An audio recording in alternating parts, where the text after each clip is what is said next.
Hello. Today I'm going to be talking about the Vedanta. So, the Vedanta is an Eastern system of metaphysics based on Hinduism, and specifically it's based on the Upanishads and the Brahma Sutra, and it's a system of philosophy or metaphysics, and the Vedanta interests me because it has parallels with Western metaphysics, especially with the Middle Ages and scholasticism. And really, what got me into the Vedanta was the writings of Rene Guénon, because he does an extended study of Hinduism, and he writes a book called Man and His Becoming According to the Vedanta, which I'm reading at the moment. I've almost finished it. And he also, of course, writes about the decadence of the modern West. But I find the Vedanta very interesting. And basically, there's the idea of, well, really four states, but I'll simplify it and say three states. And that's the waking state, the dream state, and deep sleep, which are used as examples from real life used as analogies for metaphysical states. So the waking state is analogous to gross manifestation, and by gross manifestation we mean the body and corporeal things in the sensible world, and all of that, the life which is shared by all men and women, and the everyday world. Basically, that's the world of gross manifestation. Then the world of subtle manifestation, which is analogous to the dream state. Now, I find this very interesting because I've always had a very close tie to the imagination, and obviously the dream state of subtle manifestation is very close to the imaginative faculty, but this is considered not necessarily more real than gross manifestation. I mean, Vedanta isn't an idealist philosophy, but maybe not more real, but there's I don't know how to put it. More probably higher up in the metaphysical order, if you want to put it that way. And so subtle manifestation is like to do with the psyche, basically, to use a term from Greek philosophy. And I find that very interesting. But the third state is formlessness, which is analogous to deep sleep.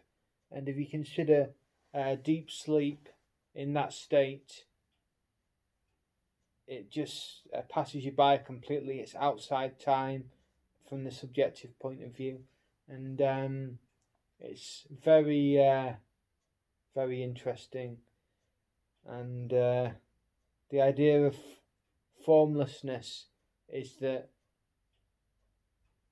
the Atma is the inmost self, and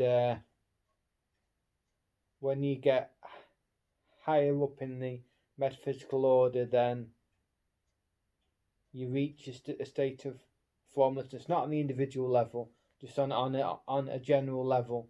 You reach a state of formlessness, which is closer to Brahma or Brahman. Guénon uses the term Brahma, but after death is interesting as well in the Vedanta, because there's an analogy to the dream state. I mean, like after death, you're supposed to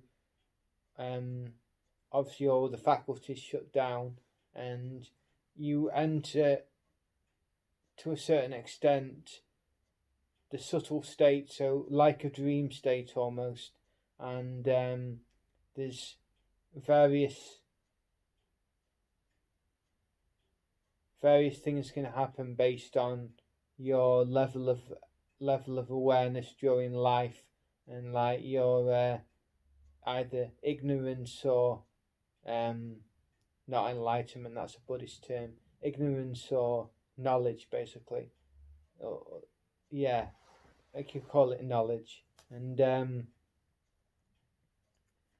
the idea of deliverance is when someone has reached a state of ultimate realization, and then they go on in the Hindu philosophy into they escape the cycle of rebirth basically, and go on into the formless state, and then ultimately every entity gets reabsorbed into the ultimate principle, and you either have a passive or an active reabsorption. Active is through deliverance, and passive is through ignorance. But at the end of every world cycle, then there's like a reabsorption of all entities into the ultimate metaphysical principle, which is like the Atma. So it's very complicated, but I find it interesting. And then if we consider how this applies to the West, well, obviously the Middle Ages is the key point of reference, this scholasticism. And Gwenon points out in another work, East and West, that the Middle Ages are so disparaged, and so are many Eastern cultures as well. They're like disparaged for being technologically inferior to the West, scientifically inferior to the West, the modern West, that is. And like the Middle Ages, we use the term medieval for something we don't like, something that's backward. We say medieval, and it's just examples like that. But the key difference, obviously, is reincarnation, because there's no reincarnation idea in the West, in Christianity. But Gwenon somehow manages to integrate the ideas between all world religions and make it universal to some extent. And I'm not sure how successful that is, because the difference between East and West is vast, but certainly on a particular level, in terms of particulars, he can make a good case, like some of the mysticism of the Gospels, for example, because the Gospels are a mystical text ultimately, although it may not seem that way to a superficial reading. But certainly when reading the commentaries of the Church Fathers on the Gospels, that will bring out the mystical sense, like in the Catena Aurea, compiled by Aquinas. And yeah, what my sort of reading project is over the next few days and weeks is to read up on medieval philosophy. I've got a book on medieval philosophy recommended to me, and also read up on Gwenon, and read the Catena Aurea. I'm just finishing the